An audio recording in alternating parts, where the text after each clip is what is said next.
The story titled, Where the Arrows Broke, a Star Rose. In a kingdom called Yuri, under Africa in Nigeria, there was a man called Okonkwo the great hunter whose arrows never missed a target. The night in Yuri carried a silence so deep it seemed the earth itself was holding its breath. Beyond the scattered huts, the tall forest stood like a wall of shadows, its leaves trembling under a wind that carried the scent of rain and something else, something older, heavier.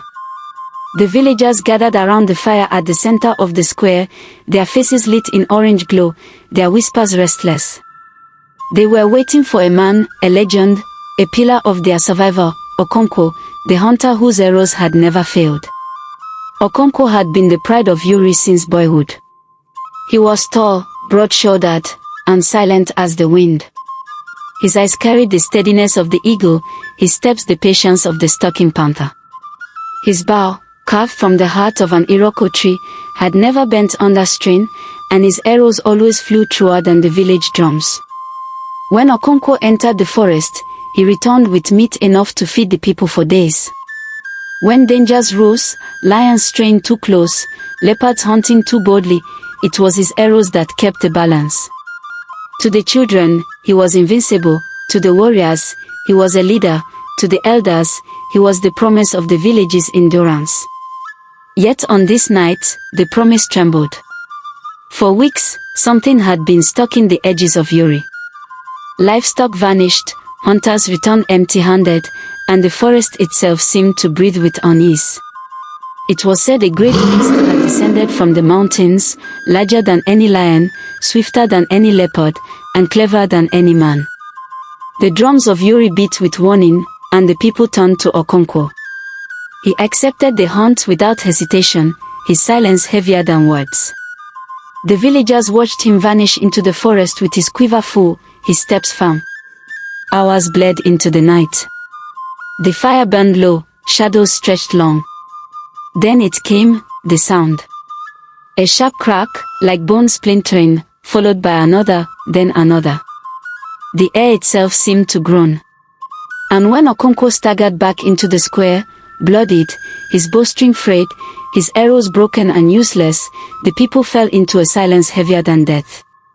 He had not slain the beast. He had not returned victorious. For the first time, the hunter's arrows had failed. Among the watching crowd was a boy, small and slight, no more than 12 years of age. His name was Starlight, son of Okonkwo. He saw his father, once towering, unbreakable, now bent with failure, his hands trembling. The boy's heart ached, his throat burned with unshed tears. Around him, the whispers began, the hunter is finished. Yuri is doomed. Even Okonkwo's arrows have broken. Starlight said nothing, but within him, something shifted. It was as if the broken arrows had pierced not the beast, but his own soul, planting there a strange, burning seed. The days that followed were cruel. The villagers no longer spoke of Okonkwo with pride but with sorrow. Some even with scorn. A hunter who could not face the beast was no hunter at all. His son became the target of their doubts. There is no strength left in his line, they muttered. The children mocked Starlight in the fields. The warriors ignored him. He walked with his head bowed, carrying shame that was not his own. At night, he dreamed of arrows snapping, one after another, until silence swallowed everything. But in the quiet of his heart, his mother spoke words that clung to him like fire in the cold. "My son," she whispered as she stroked his hair, "your father's arrows may have broken, but destiny is not carried in wood or stone. When a spear shatters, sometimes it is not another spear that saves the people, but a song. Do not be afraid to be the song." Starlight carried those words as though they were armor. He did not take up his father's bow, for it was too heavy, too filled with ghosts. Instead, he sought strength in other ways. At dawn he ran through the steep hills until his breath burned like flame. At midday he climbed the tallest trees, learning balance, patience, endurance. At dusk he sat by the river, listening to its endless voice. He studied the eagle, whose wings cut the sky with grace. He studied the fire, which destroyed but also gave warmth.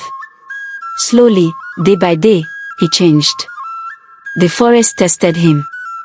Once, a wild boar charged him, and though he had no spear, he leapt aside, quick as a shadow. Another time, hunger gnawed at him for 3 days, and he learned the taste of roots, the patience of survival. He faced storms that broke trees and nights that sang with spirits whispering from the darkness.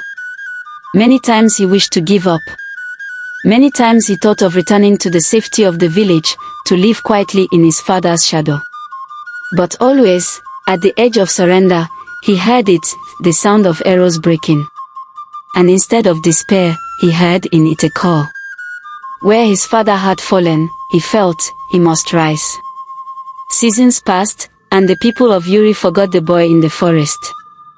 They remembered only the beast that prowled closer with each moon, bold enough now to snatch goats from pens, to stop the very edge of the square.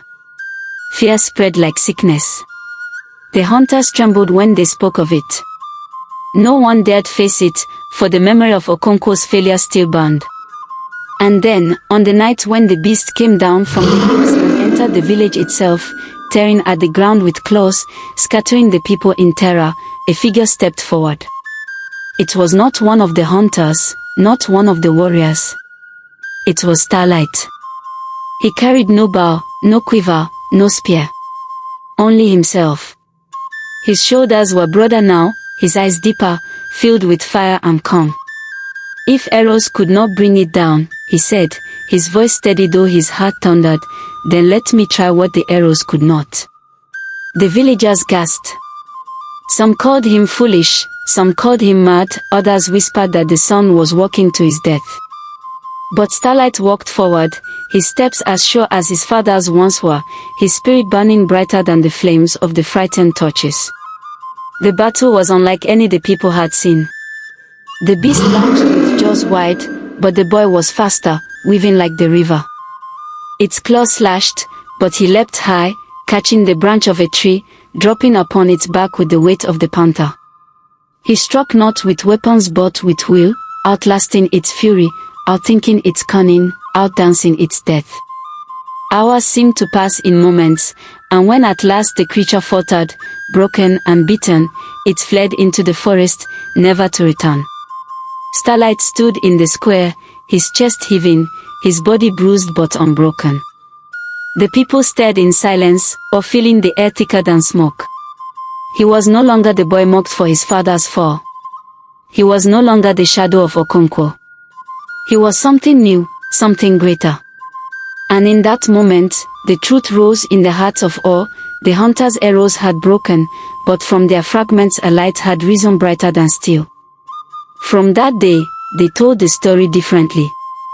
They did not end it with Okonkwo's failure, with the sound of arrows snapping in the dark. Instead, they ended it with hope, with fire, with triumph. They said, where the arrows broke, a star rose.